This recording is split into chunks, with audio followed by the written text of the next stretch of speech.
Were you aware of Christine using FetLife at all? No, I didn't have any knowledge of Christine using FetLife. Observed with FetLife in your own relationship, were any of those sorts of things done in the bedroom? There was a point a number of years ago that Christine had indicated that she was interested in bondage type situations. Objection, hearsay. Sustained. Without getting into what she had said, were there times when... Objection, leading. Sustained is leading. What, if any, times were there conflict in terms of sexual... Objection, leading. Sustained is leading.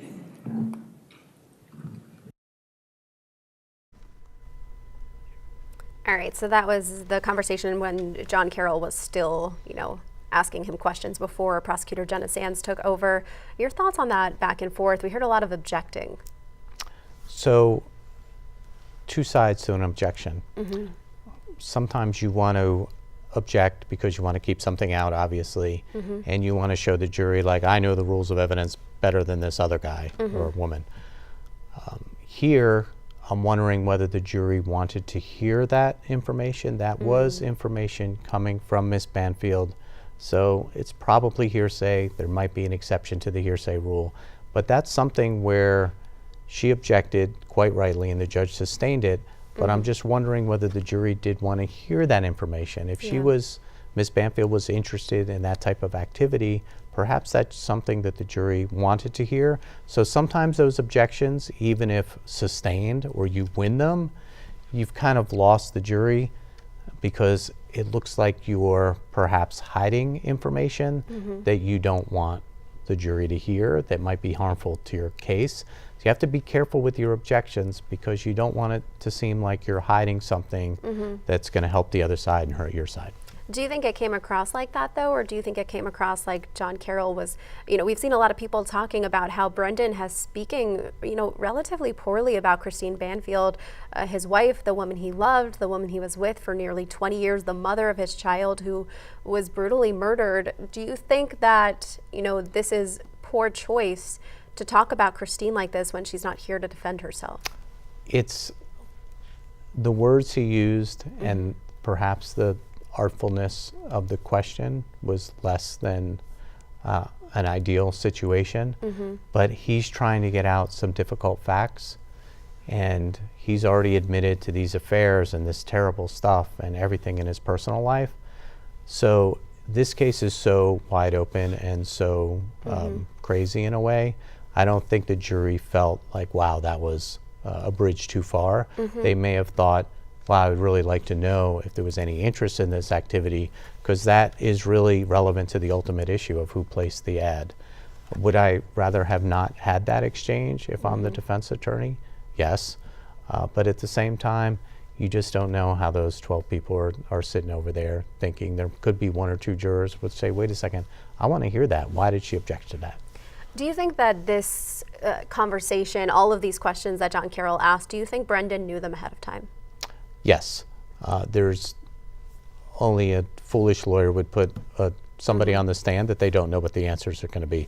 There is some loosiness to his answers that probably went off what Mr. Carroll expected. But, he's been working on this case for a year, or more than that. He's talked to his client over and over. I think he expected all those answers. Same way the prosecutor expected all those answers from Juliana or the detectives. So remember, this is a federal law enforcement officer. There's often training, even when, I don't know about the IRS, but about how to testify in court. So everybody is well prepared and well rehearsed. It is a very rare circumstance where a prosecutor or a defense attorney calls somebody and really has no idea, has never dealt with them before, and they're just asking wild questions. Now, for this surprise witness that perhaps is coming up, you might have a little bit of a wild, wild west, because if Jenna Sands hasn't talked to this person, Right. John Carroll doesn't know who this is, now we're just calling somebody off the cuff, and it's just wild. Right. So we'll see. I didn't think there could be anything more wild than Mr. Banfield taking the stand. Certainly surprising, but now we have an extra cherry on top of this trial, which is a surprise witness that nobody's ever dealt with. We've been hearing from people asking in the comments questions like, why wasn't the family's prior au pair called to the stand to testify? Questions like, why wasn't this sugar baby called to the stand to testify? Are those important people that the defense or the prosecution should have brought up there? Those could be a prior babysitter who would come in and say, perhaps be a character witness for him and say, listen, when I was there, I had no issues, I had no problems, he was not creepy in any way. That could be really helpful for the defense. I think it's something that either the judge said pre-trial or both parties decided, you know what, there's enough of that in this case, we're not going to bring in anybody else. But perhaps this surprise witness is one of these same people. Interesting. Question for you from the chat on YouTube. Somebody said, Frank, may I please ask you to give your unfiltered opinion? Will the Commonwealth get a guilty verdict? What do you think? Not to put you on the spot, but let's put you on the spot. If I had to bet something significant in my life, it is a difficult case for the defense. I don't know if they're going to get aggravated murder, but I don't think he is going to walk out with nothing. If I had to bet, I would say some type of lesser charge or perhaps a hung jury. But that comes with a lot of disclaimers. If I'm in the courtroom, I could tell you kind of my unfiltered absolute opinion. You know, you don't want to hire a plumber and the plumber says, well, I don't know what to say, right? So I don't want to be in that position. But if I'm in that courtroom, if I've observed those jurors and that trial and Which the judge, you haven't, yeah. which I haven't, I could pretty much tell you, I think the way this is going to go. Yeah. But you know, you cross any 12 people on the street, you don't know what their political bent is. You don't know what they think about things. You don't know if they distrust the police or they distrust attorneys or they don't like the IRS. Right. You know, there's a lot that's going on in this case. Unfiltered opinion, he probably gets convicted of something, but I wouldn't be shocked if it was aggravated murder or an acquittal. But I think it could be somewhere in the middle or perhaps a jury that can't reach any unanimous decision. All right, we've got a couple more questions. We're going to try to get through these before they come back from lunch. Okay, so somebody asked, how does sealing evidence work and how can the public see the evidence and when? Yeah, so sealing evidence works when it's something private and personal that just shouldn't be out in the public Which arena. a lot of this is. Which a lot of it is. Oftentimes in federal court, if somebody is cooperating with the government, they will keep all of that paperwork under seal. That is typically sealed until further order of the court. What I've seen in other cases along these lines, those autopsy pictures, reports, etc., kind of filter out over time. If anybody has a real interest in looking at that, I don't know if anybody should have a real interest in looking at that. Typically sealed for about a year in my experience. Okay. Somebody else asked the question, let me try to pull it back up, but they want to know why the prosecution didn't further question about why Brendan Banfield and the au pair broke up. We heard it get brought up there briefly, but she says, or this person says, they broke up, made up, that was brought up. Did she demand him to leave his wife or he was pressured to keep his money by killing her? They're just wondering why the prosecution didn't push that further when that conversation opened up. Yeah, I thought that was room there to do things along those lines. They know more about the case than any of us. So she may have been struggling with, wait a second, he's going to give me an answer that I don't want. It could be as simple as she wanted to get done with that cross-examination before lunch because she needed to go deal with this surprise witness who's supposedly going to blow his testimony apart. So it's not like they're sitting back, chilling out, eating a sandwich, having coffee, and laughing about what happened. She's running back to deal with this witness who's all of a sudden come out of nowhere. Carroll is trying to get all of his questions together on the redirect. I thought there was more room there for her to do more, but it's a style thing. I take a little bit longer. I'm a little bit more of kind of a cross, like between the two of them. But I think she wanted to be short and punchy and probably go talk to this surprise witness over lunchtime. All right, we have a ton more questions. I do want to try to get this one in before, because I know people keep asking this, but somebody asked, could Juliana's plea deal be changed based on her testimonies on the stand? And there's a couple different answers to this. I know we had her plea agreement in front of us. I think it's still here. Yep.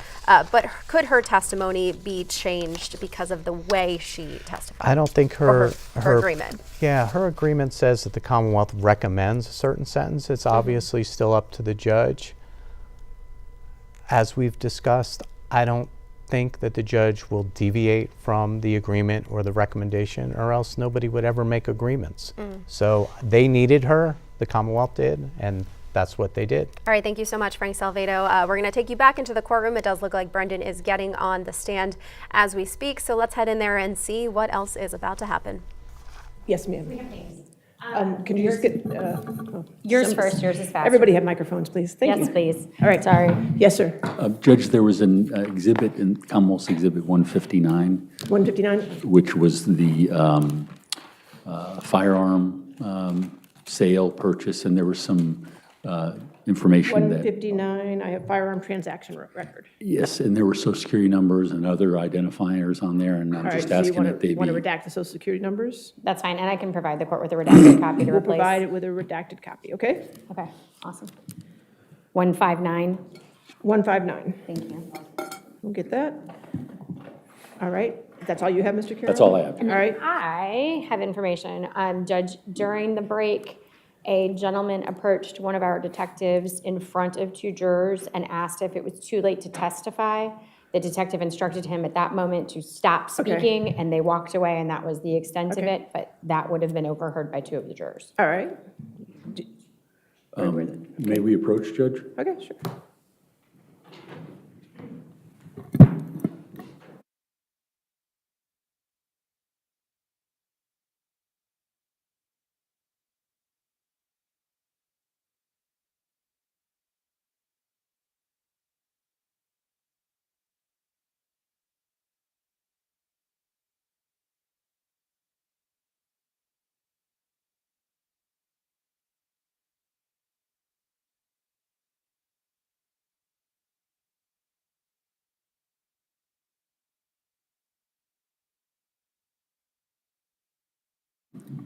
All right, are we ready for the jury then? Yes, ma'am. Okay. Thank you.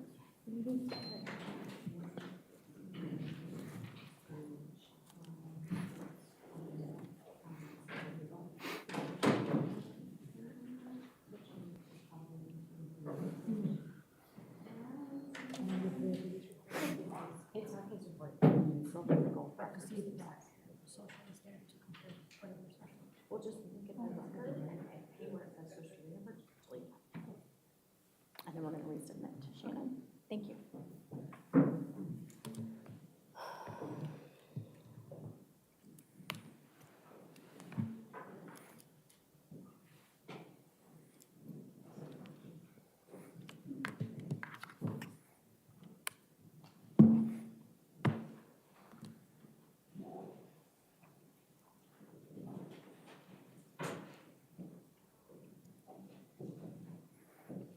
All right.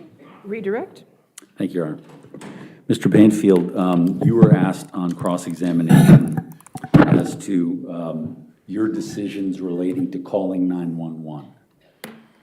At what point did you feel like 911 was necessary? I guess once I was in the room, I knew that 911 was going to be necessary. And at the time that you realized that, were you capable of calling 911? No, my hands were on my firearm. Okay, and so when you're saying in the room, you'd already confronted Joe Ryan? Yes, yes. Okay. And was there any other time that you were in a position to be able to call 911?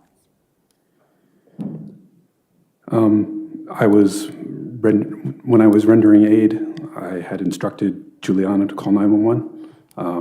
I believe that was the best course of action at the time. But you weren't able to call 911 yourself? Objection leading. Sustained deleting. What prevented you from calling 911 yourself? I was rendering aid to Christine. Now, Ms. Sands asked you if there was any information out there that related to fetish-type behavior that you knew of Christine being involved in. And can you elaborate on your answer?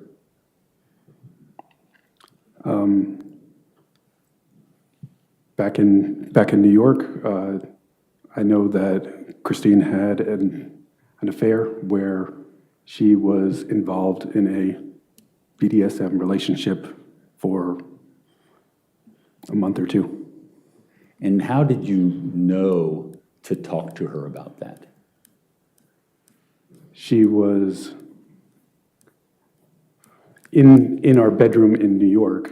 I observed her with bruises, several of them on her body that I was unaware that she had previously.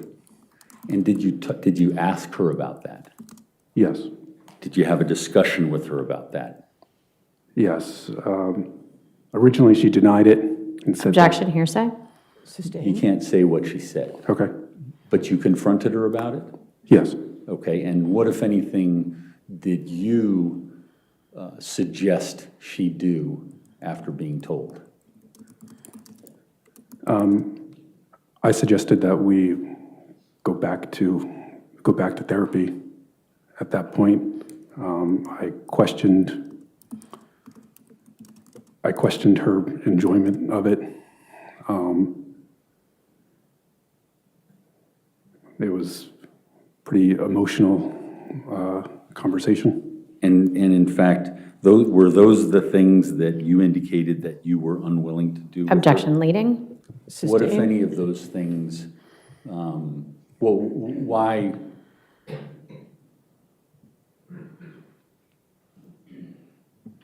Were you aware of the things that were related to this New York incident? Yes, she had. Christine was interested in, I guess, sexual violence. She was a sexual assault nurse examiner. She did many examinations of both men and women that were in people that were injured, people that had a lot of people that were choked, people that were raped, some pretty graphic things. She used to bring some of her documents home, so I was aware that she seemed to look at them relatively often. Okay, and so, and I'm sorry, can you tell me what year was this? She was a sexual assault nurse examiner. This is an estimate, I guess, from like 2012 to 2017, 2018. And the incident that you're talking about with regard to her experience, when was that? I would estimate to 2014. And is it your testimony that that's when treatment took place? Objection, leading? Sustained. When did treatment take place in relation to that date? I believe that we went to counseling in 2013 and again in 2014. And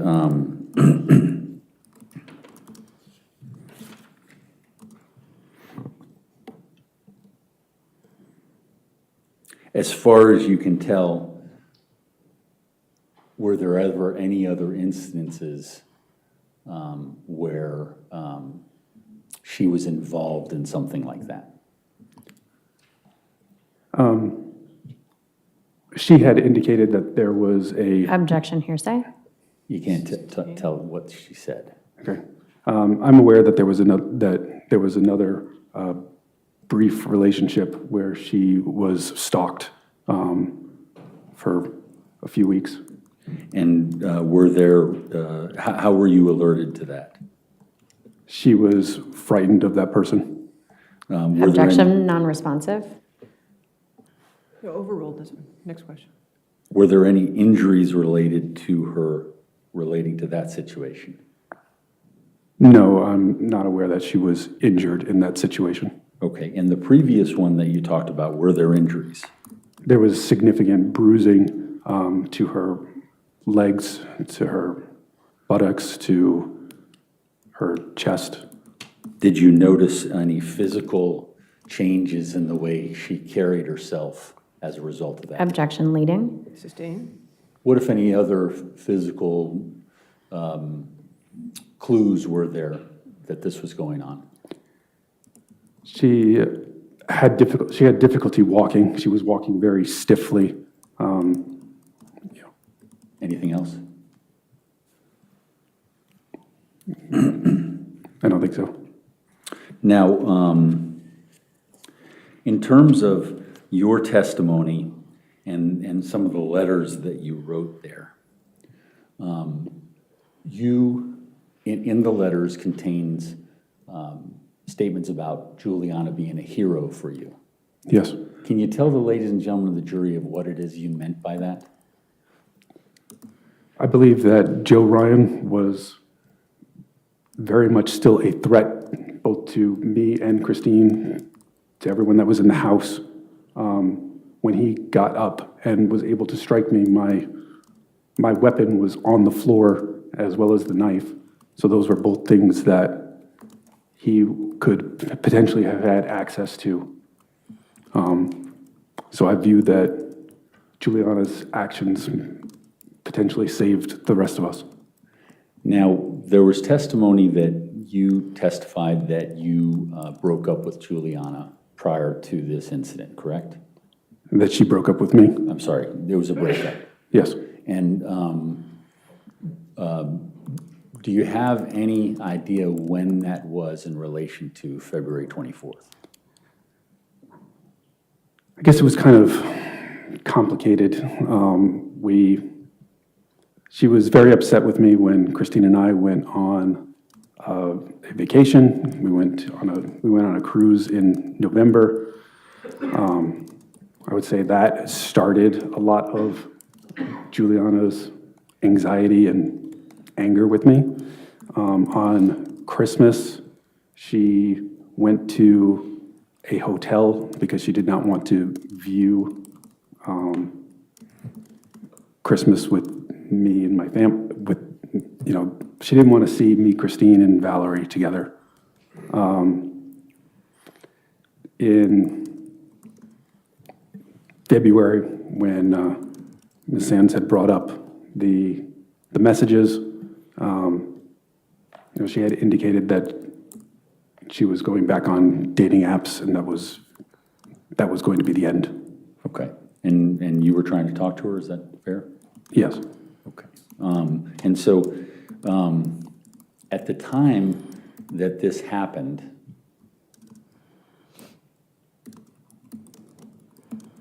what was the status of the affair?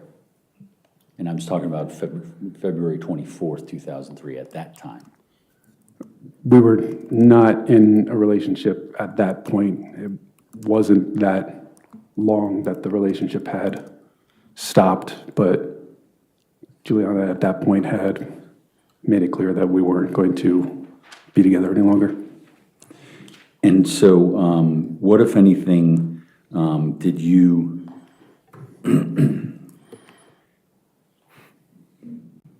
when you made the decision to shoot Joe Ryan,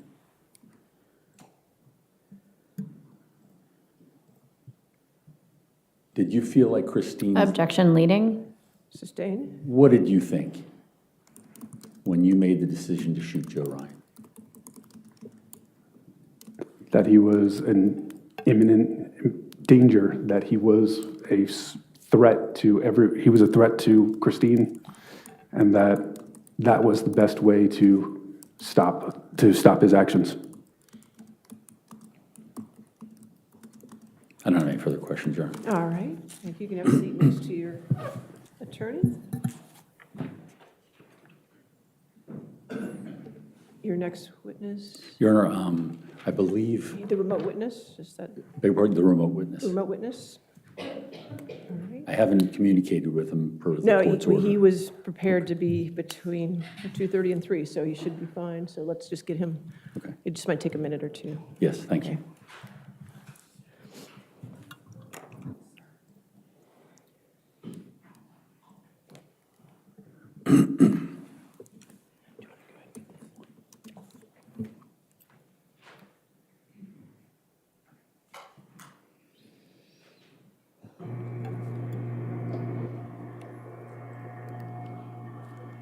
Wait, we already started this. I have notes.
He said one moment.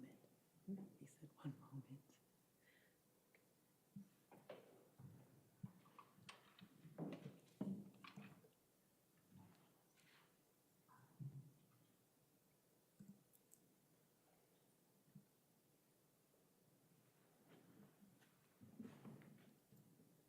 He just responded one moment, so.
All right. Sir, can you hear me?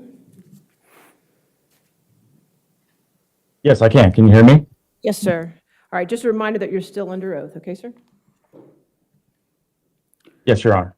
Good afternoon, Mr. Barrero. This is John Carroll. Hi, John. How are you? I'm good, thank you. I'm going to try to start where we left off on the previous testimony. I believe we were talking about your methodology. Yes, sir. Now, you reference in your methodology critical listening, waveform, and spectrographic analysis. Yes, sir. Can you please explain to the ladies and gentlemen of the jury what that is? Yes, so critical listening is just a detailed, repeated auditory review of the evidence. It's using high-quality professional headphones on a forensic workstation and just reviewing the evidence in as detailed a way as possible with the ears. And that normally goes hand in hand with the waveform and spectrographic analysis, which is the visual representation on the screen of the audio that we are hearing through the ears. And the waveform is the squiggly line that everybody's familiar with. The spectrogram includes the frequency or the pitch, the individual frequencies that are present in the file, instead of just the amplitude of the sound wave in the waveform. You get the amplitude, you get the frequency or pitch also contained within the spectrogram. And what does a spectrogram show us that our ears might miss? So the spectrogram separates the sound into its frequency components. And so we'll see the individual frequencies that make up the sound. It's like deconstructing a symphony. You can see the individual instruments as opposed to just the sound altogether. So it really allows us to see through noise and overlapping sounds, and allows us to see audio details that otherwise you wouldn't necessarily be able to hear just with the ears. And it provides an objective measurement to use when we're analyzing an audio recording. And sir, in your analysis, you discuss fundamental frequency and formants. What are those? The fundamental frequency is the lowest frequency of a sound. Typically, if we're talking about a vocal sound or a musical sound, the fundamental frequency is what we would consider the pitch of that sound. It's symbolized as F0. It's the lowest formant on the spectrogram, and the formants that accompany that, they're the overtones. They're the resonant frequencies above the fundamental frequency that really gives the whatever the sound is, gives the voice or the instrument the unique sound, because those formants are created. They are a reflection of the unique shape and physical characteristics of the vocal tract or the instrument itself that created the sound. So the reason you can hear the difference between a piano playing middle C or a saxophone playing middle C, they're both playing the exact same pitch, right? Middle C is a defined pitch, but it's the overtones, or in this case, we're talking about the formants that actually give that sound its unique characteristics that allow you to distinguish the difference between a saxophone and a piano, for example. And sir, you've received 2 audio files as part of your analysis, correct? I did. Okay, so there are 2 items in evidence. One is Commonwealth's Exhibit Number 1, which was the known 911 call. And we also have Defense Exhibit Number 378, otherwise titled Lily 3, original. Have you reviewed both of Yes, those Now, let's just look at the 911 call first. What, if anything, do you do regarding isolating a specific sound? So for the 911 call, there's a sound after the dispatcher answers, which is really the only sound that I was concerned with. It's a short recording to begin with, but the sound in question is about 1.4 seconds after it's a 1.4 second clip after the dispatcher answers the phone.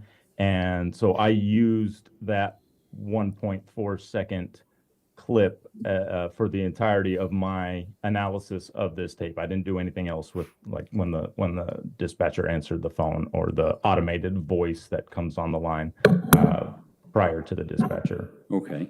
And was this relating, were you analyzing based upon what you just explained to us, how you got to that 1.4 second clip?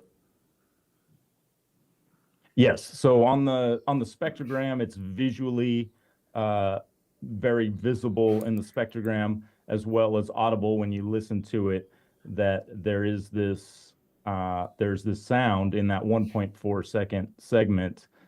You can see the fundamental frequency at the bottom, the F0, and some distinct formants stacked above it.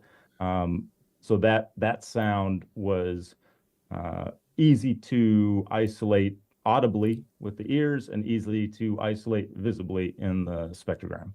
And let's move on to the exemplar recording of the dog, Lily. Lily 3.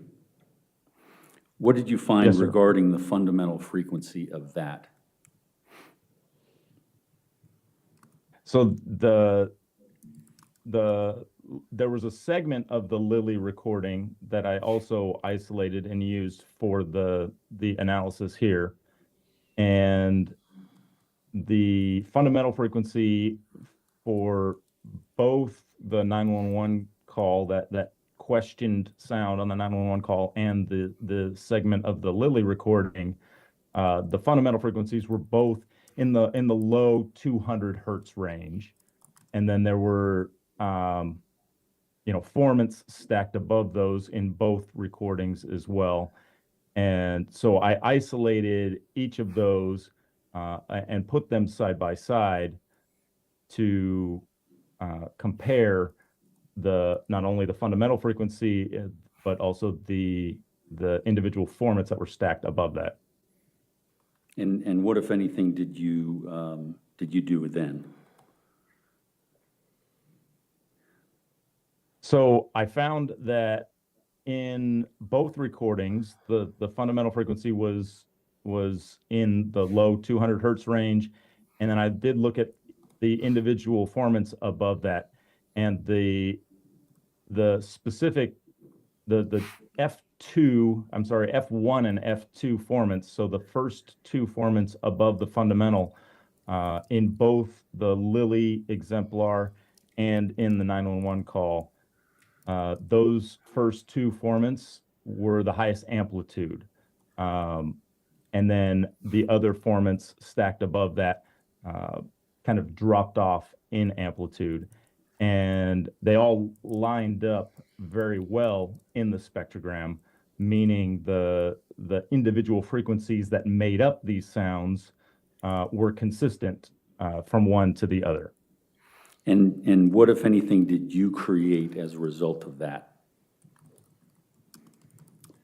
So I created what I titled exemplar 911 concatenated.wave. And this was a file that I created using the isolated segments that I just talked about. So the short 1.4 second segment from the 911 call and the segment from the Lily 911, or I'm sorry, the Lily exemplar recording.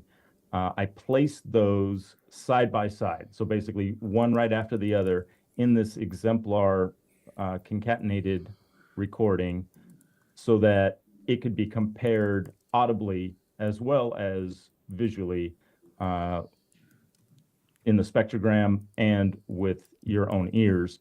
And so when these two sounds are played back to back like that, you can hear that when they are played back to back, it's a consistent tone. It's a consistent sound that both audibly and visually with these two samples. And these, this concatenated wave exemplar of the 911 and the Lilly calls is something that you created based upon Commonwealth Exhibit 1, which is moved into evidence, and Commonwealth and Defense Exhibit 378 that's been moved into evidence? Yes, sir. You're going to move in the concatenated wave as Exhibit 379? Any objection? No, ma'am. 379 in evidence? Your Honor, may I have permission to play? Sure, do you need assistance? Because I'm going to try to play. I always need assistance. well, your laptop's not connected anymore to the, Oh, I have IT okay, thank you. in the I'm courtroom fine, because, I'm fine stepping away. well, yes. Your reputation precedes you, Mr. Carroll. As a technology person or not? We're trying to play. No comment. So this one right here, exemplar 911. Okay, and are you attached to the system? I think I am. Okay.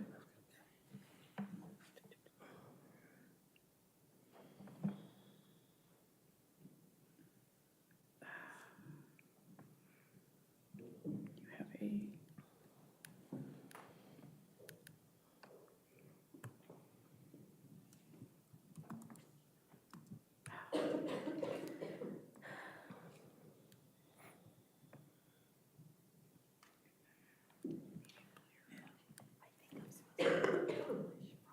Am I good to go? Okay.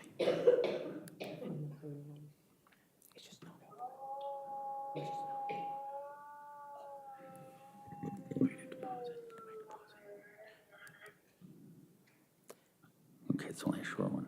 Just have to move the microphone down to the laptop. There you go. Okay.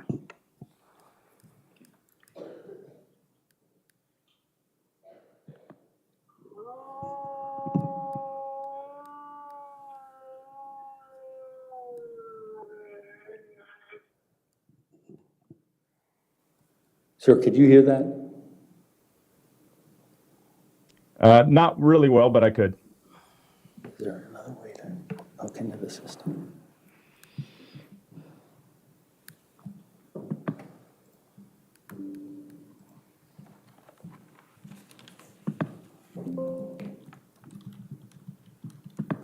Let's try turning it up. Sorry.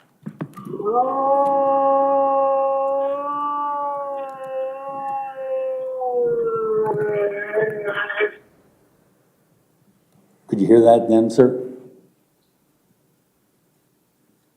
Yes, I can hear it. It's not great quality, but yes, I can hear it.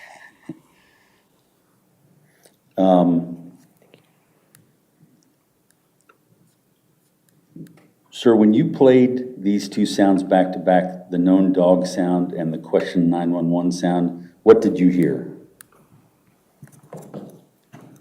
So the audio was consistent from one recording to the next. They sounded audibly consistent with each other, and like I said, visually they were also consistent in the spectrogram. Now, is it possible to, using all of the tools that you have, to find a moment where the pitch of one sample is consistent with the pitch of the comparison sample, if you have a long enough exemplar?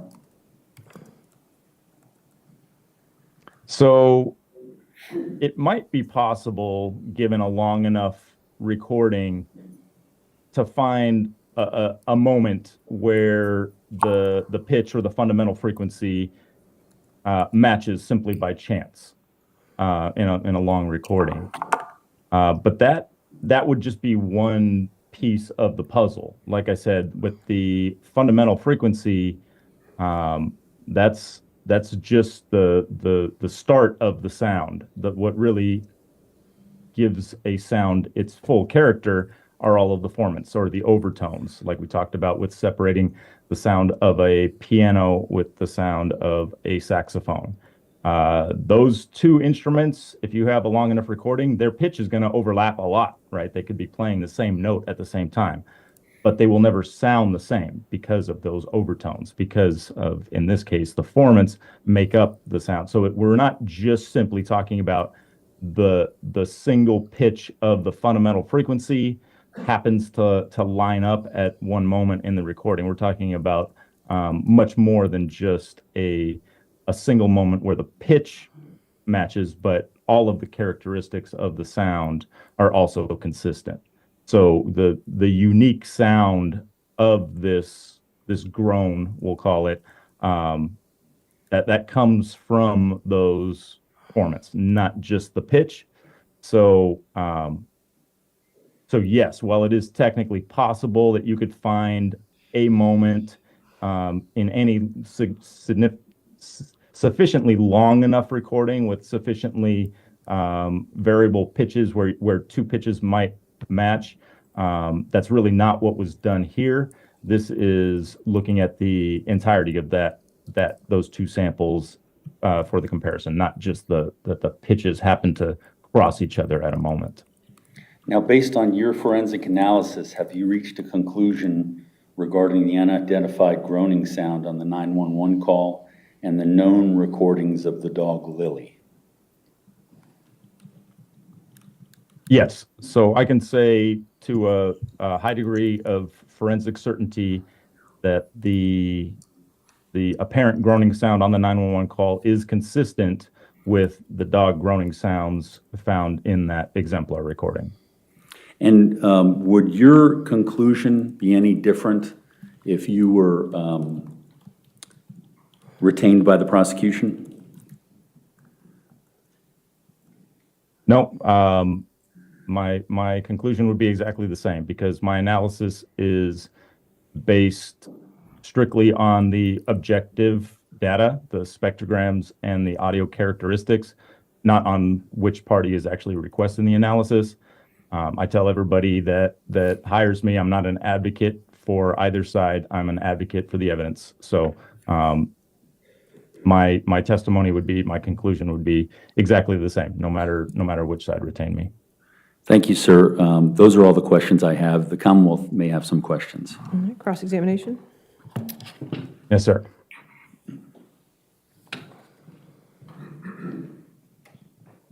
Good afternoon, Mr. Barrero. Thank you so much for your time today again.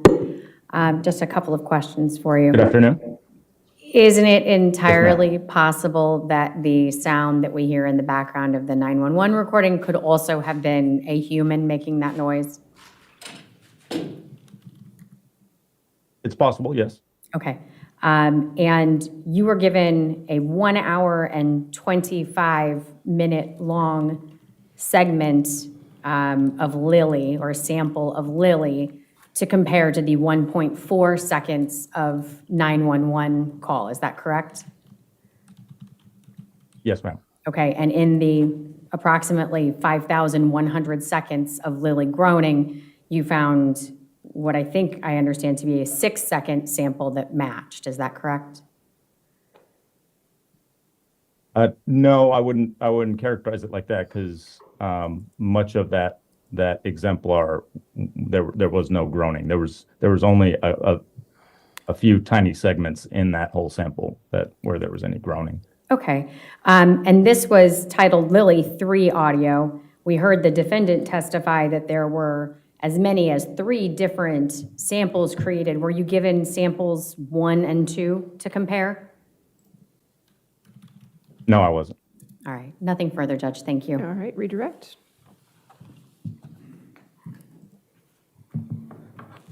Mr. Barrero, just to be clear, the item Lily 3 was nearly an hour long, correct? I don't remember the exact time, but yes, it was a much longer recording than the 911 call. And it was recorded, or it was left recording in order to get Objection sounds. leading. Sustained.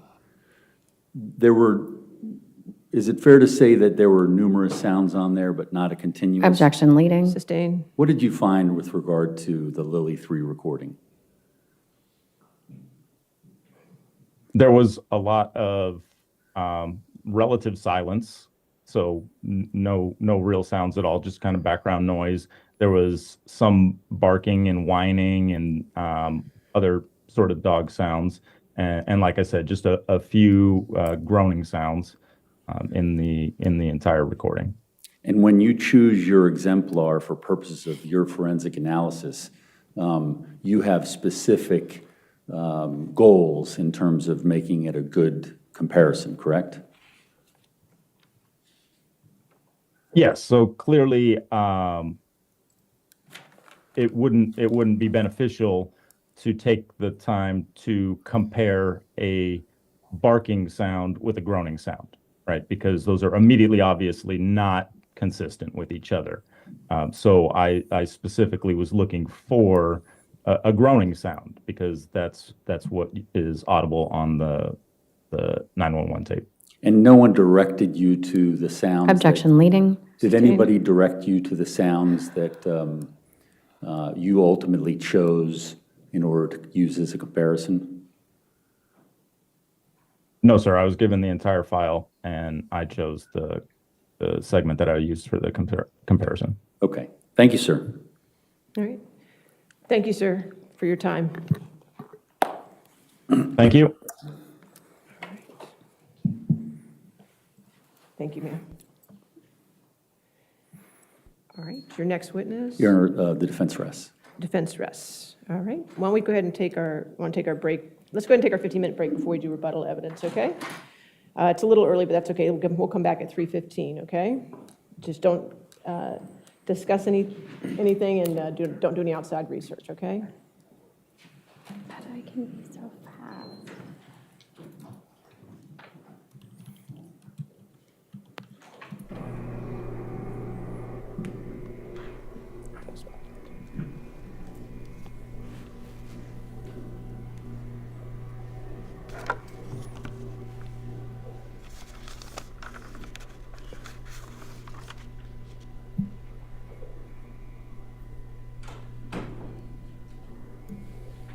It's the longest thing. Okay.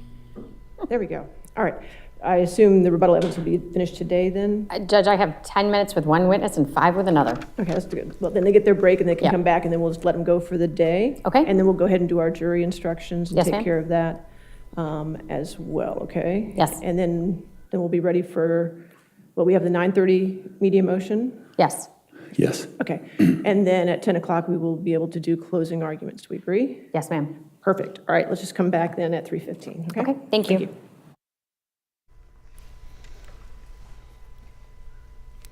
All right, you have been watching the Brendan